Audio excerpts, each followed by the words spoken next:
আসসালামু আলাইকুম everyone, welcome to my new vlog. সবার কি অবস্থা, কেমন আছেন? আশা করছি সবাই খুব ভালো আছেন। আমরাও আলহামদুলিল্লাহ বেশ ভালো আছি। নতুন আরও একটা ভিডিও নিয়ে চলে এসেছি। আশা করছি আপনাদের কাছে আমার আজকের ভিডিওটি ভালো লাগবে। সকাল সকাল আজকে ভিডিওটি শুরু করলাম। সকালবেলা বিভিন্ন টাইপের নাস্তা করাটা আসলে খুবই ঝামেলার মনে হয় আমার কাছে। এটা সেটা বানানো, আবার হচ্ছে বেশিরভাগ সময় ঘুম থেকে ওঠা হয় অনেকটা লেটে। তো সেই জন্য আজকে আগে থেকে রেডি করা ফ্রোজেন রোলগুলা বের করে ভেজে নিয়েছি এবং সাথে একটু স্যুপ বানিয়ে নিয়েছি। এগুলা দিয়ে মা ছেলে একসাথে ব্রেকফাস্টটা করে নিলাম। এখন একটা জিনিস ওপেন করছি, সেটা হচ্ছে একটা নতুন ঘড়ি নিয়ে এসেছিল জোহানের বাবা। তো সেটা আসলে অনেক দিন হয়ে গিয়েছে, প্রায় জানুয়ারি মাসের মাঝখান দিয়ে এই ঘড়িটা এনেছিল। তো সেটা আসলে ওপেন করে যে দেয়ালে লাগিয়ে দিব সেই সময় সুযোগ হচ্ছিল না। বিশেষ করে এটা আসলে আমি লাগাতে পারবো না, যেহেতু অনেকটা উপরে জোহানের বাবাকেই লাগিয়ে দিতে হবে। তো তার সময় হচ্ছিল না, রাতে আসে অনেক লেটে, সকালে আবার ডিউটিতে চলে যায়, আবার দুপুরে বাসায় ফেরার পরে অনেকটা টায়ার্ড হয়ে তারপরে হচ্ছে রাতে ডিনার করে আবার পড়াশোনা করে আবার অনেক রাতে ঘুমিয়ে পড়ে। এই ধরনের রুটিন চলতে চলতে পরে বললাম, যেই দিন একটু বাসায় ছিল, বলছি আজকে একটু এটা লাগিয়ে দাও। তারপর হচ্ছে নিয়ে আসলাম, নিয়ে এসে ওপেন করলাম। ঘড়িটা আমার কাছে খুব সুন্দর লেগেছে। এটা হচ্ছে কাঠের ফ্রেম ছিল, সাথে উপরে হচ্ছে গ্লাসের আর একটা পার্ট ছিল। তো দেখতে খুব সুন্দর লাগছে। যদিও আমার বাসায় এত বেশি ধুলা, এটা আসলে বলতে গেলে 2 দিন পর পর মুছতে হবে, বাট অনেকটা উপরে লাগানো হবে। এত উপরে ঘড়ি মোছার জন্য আসলে ওঠাটাই একটা ঝামেলা মনে হবে। তো যাই হোক, এখানে ঘড়ির প্যাকেটের ভেতরে গ্লাস যে পার্টটা আছে সেটাকে প্রোটেক্ট করার জন্য সাদা একটা ফোম টাইপের পার্ট দেওয়া ছিল।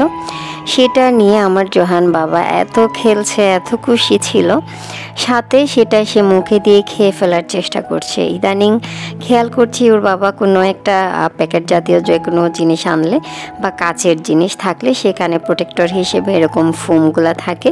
তো সেগুলো নিয়ে কিন্তু সে বেশিরভাগ সময় কামড় দিয়ে নিয়ে ফেলতেছে। একটু সফট টাইপের থাকে, তো সে কিন্তু কেন যেন সেটা খাবার জিনিস মনে করে। যাই হোক, এখানে আমি একটু মেহেদি দিয়েছিলাম, সেটাই হচ্ছে ক্যামেরা যেহেতু অন করেছি এবং সাথে হাতে ধরে ধরে যেহেতু ঘড়িটা দেখাচ্ছিলাম, হুট করে আমার নিজের চোখেও এই যে আমার মেহেদি দেওয়াগুলা দেখা যাচ্ছিল বা চোখে পড়ছিল আর কি।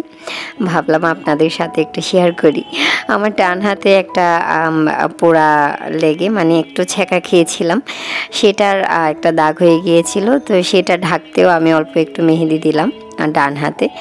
যাই হোক, ঘড়িটা একদম পর্দার উপরে দেয়ালের একদম উপর সাইডে লাগিয়ে দিয়েছে জোহানের বাবা।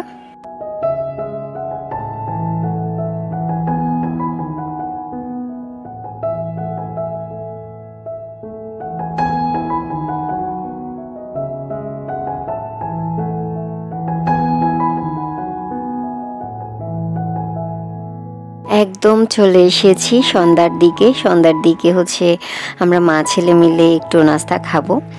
তো নাস্তা খাওয়ার জন্য ওই দিন ভাবলাম কি খাবো। প্রত্যেক দিন সকাল এবং সন্ধ্যায় আসলে একটা কড়া করে দুধ চা না খেলে মনে হয় যেন ইনকমপ্লিট রয়ে গিয়েছে, কিছু একটা বাকি রয়ে গিয়েছে, এরকম মনে হয়।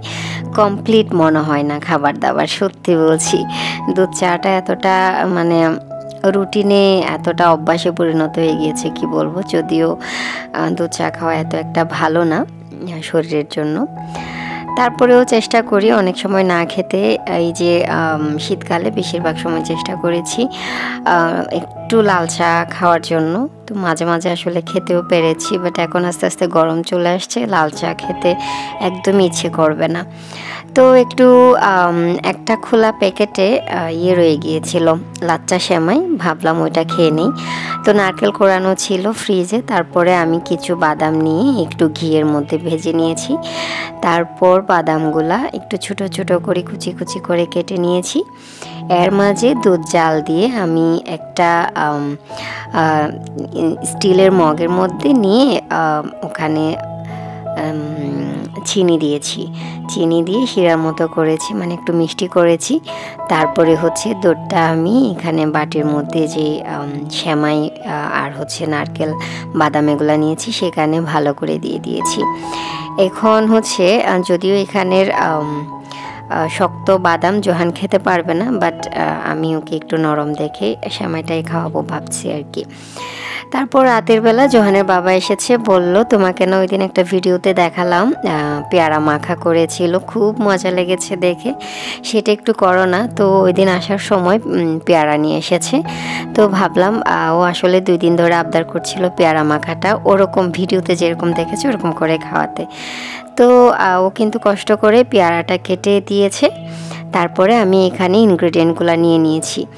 এখানে হচ্ছে কাঁচামরিচ এবং রসুন আগে অল্প পানি দিয়ে সিদ্ধ করে নিয়েছি এবং হচ্ছে একটু পুড়িয়ে নিয়েছি। তারপরে চিনি দিয়েছি, বিট লবণ দিয়েছি, অল্প একটু ভাজা জিরার গুঁড়া দিয়েছি। এগুলা দিয়ে ভালো করে চটকে নিচ্ছি। এই পেয়ারা মাখাটা এত মজা আমি আপনাদের মানে মুখে বলে বোঝাতে পারবো না।